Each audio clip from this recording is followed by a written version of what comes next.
Hi class, welcome back to the channel. Today we're jumping into chapter 4 of the American Yawp. This chapter is titled The Colonial Society, and the chapter explores British North American colonies, how they developed into complex societies during the 18th century, and from economic growth to social stratification to the rising of tensions with Great Britain. There's a lot to unpack in this particular chapter, so let's dive into it. Now, section 1 is titled Population Growth and Diversity. And by the 1700s, the population of British colonies, they're booming. By 1700, there is roughly about 250,000 people in British North America. And by 1775, that number had grown to over 2.5 million. And this rapid population growth came from a mix of natural increase, people are having babies, immigration from Europe, and the forced migration of enslaved Africans as well.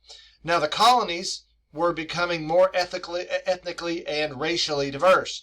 And in addition to the English settlers, there were Scotch-Irish, German, Dutch, French Huguenots, and among many others. And if you need to know who any of those groups are, then look those up just real quick. You should know most of them, but maybe not the Huguenots. These groups added to the cultural complexity of the colonies, and it created communities with distinct languages, customs, and religions. Now, of course, the population growth and diversity also included an increasing number of enslaved Africans, especially in the southern colonies, where slavery was central to the economy. This diversity helped to shape a unique social fabric of colonial society as well. And we've talked a little bit about how widespread slavery was in the earlier chapters. Now, section 2, let's talk about cities and urbanization. As the population grew, cities became hubs of economic and social life. Places like Boston, New York, Philadelphia, and Charleston were rapidly expanding thanks to their role in the Atlantic trade network. These are cities on the coast with deep harbors. Ships are coming in and out all the time. And these cities were centers of commerce, politics, and culture. Now, urbanization also brought new challenges. Cities were crowded and unsanitary with frequent outbreaks of diseases. But they were also places where new ideas would flourish. The Enlightenment, as I mentioned briefly before, this is a European intellectual movement. It emphasized reason and science. It made its way across the Atlantic, and many of these ideas found fertile grounds in colonial cities. If you're sitting around and you are talking about issues of the day, you're going to talk about what's the nature of government, what's the nature of human rights, and so on and so forth. Remember, John Locke is very influential here. Benjamin Franklin is going to be right in the middle of it as an American example of the Enlightenment and Enlightenment thinkers. One of the key figures in colonial America, though, I mentioned Benjamin Franklin, he personifies the Enlightenment ideals of reason, innovation, and self-improvement. His inventions, writings, and civic contributions made him a central figure in both American intellectual life and later during the American Revolution. And he travels to Europe many times. The man is a rock star when it comes to visiting the important people, the fancy people of Europe. Now, section 3, the colonial economy and trade. Now, the colonial economy is booming by the mid-1700s. We're talking 1750 or so. Agriculture remains the foundation of the economy, especially in the southern and middle colonies. But the northern colonies were becoming centers of manufacturing, trade, and shipping. And in some reasons because of natural resources they have up there. You need manufacturing, you need a power source. The swift moving rivers coming out of the mountains makes it ideal for the turning of water wheels.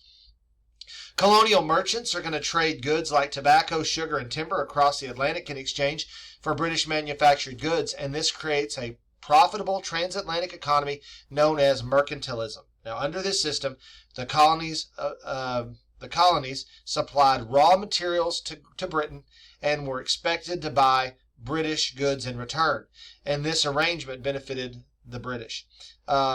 It also allowed the colonies to grow economically. So it's mutual. The British are benefiting more, but we can't underestimate what the colonies are getting out of this as well. Now, this economic system wasn't without its problems. The British Navigation Acts, passed in 1650, were designed to control colonial trade and ensure that the colonies only traded with the British. They were increasingly trading with other people, and the British aren't going to like that. Well, if you're a colonial merchant, you're going to resent the fact that the British are telling you who you can and cannot trade with. And these restrictions would become a point of contention in the lead up to the American Revolution. We see an increase in smuggling in the early days of this story. Now, back to slavery and labor systems in the colonies. Again, slavery is a crucial part in colonial society, especially in the South, as we mentioned before. It does play a role in the North, but not nearly as much because the North isn't relying upon cash crop agriculture. Now, by the 18th century, the majority of enslaved Africans in British North America were born in the colonies. They worked primarily on plantations. English is becoming the standard language, although it is a language that they are sort of developing in combination with some of their native language. We call this a pidgin language, Pidjin, where you have a combination of two languages that's being spoken as one. But these slaves, again, most of them born in the colonies by this point, they had worked primarily on plantations growing tobacco, rice, and indigo. Cotton is not a thing yet.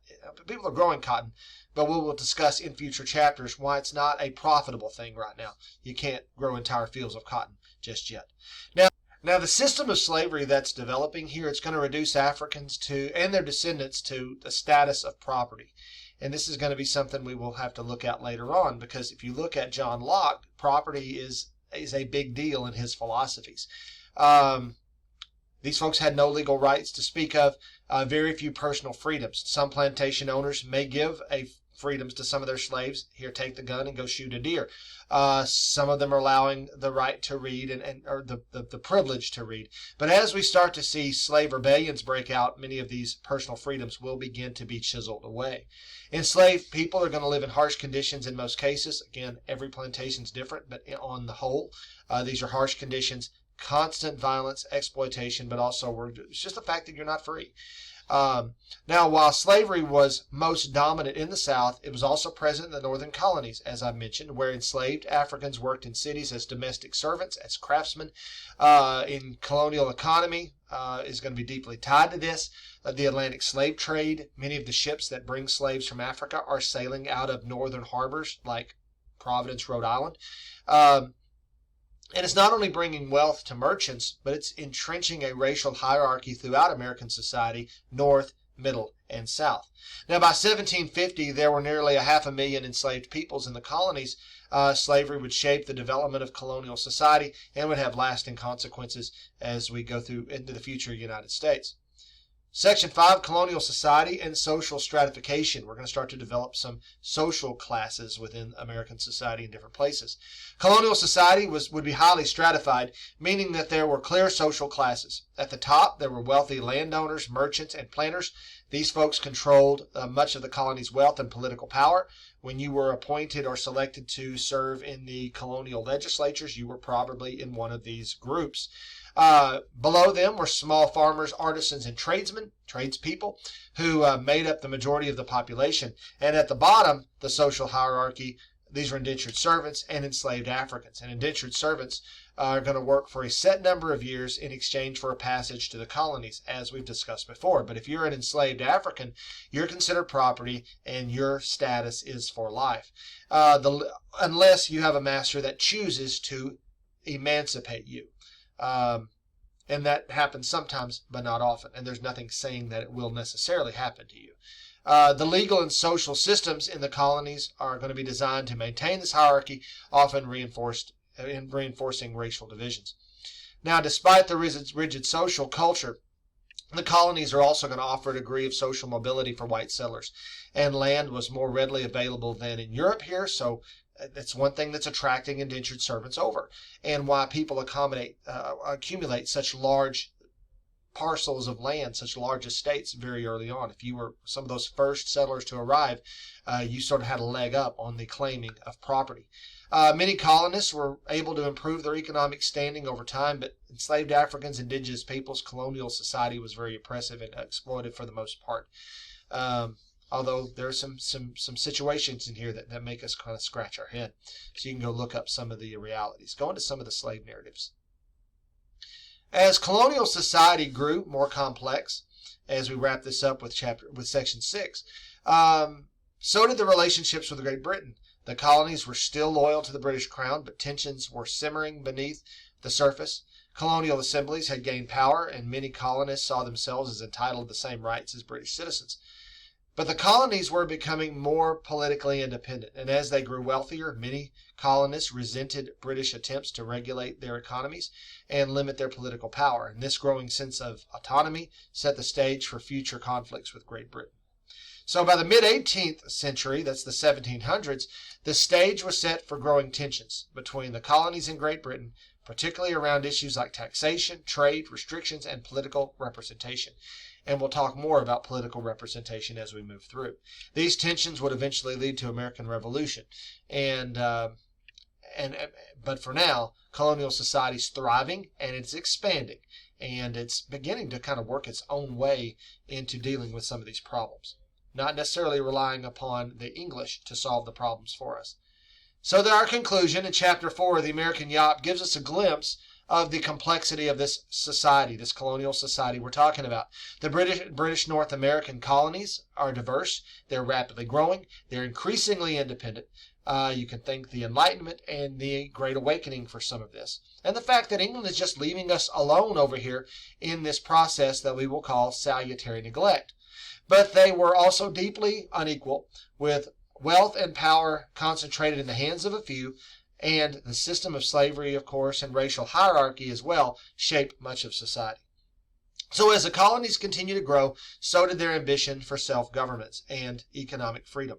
But as inequalities within colonial society would create tensions that would not only shape the colonies, it would also establish some relationship issues between Britain, but also the future United States.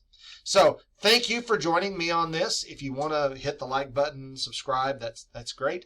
I'll continue to produce these videos primarily for the classes that I teach. But if it's something that you can find useful, then, well, shout out and let me know that this has been helpful to you. All right, take care. I'll see you next time.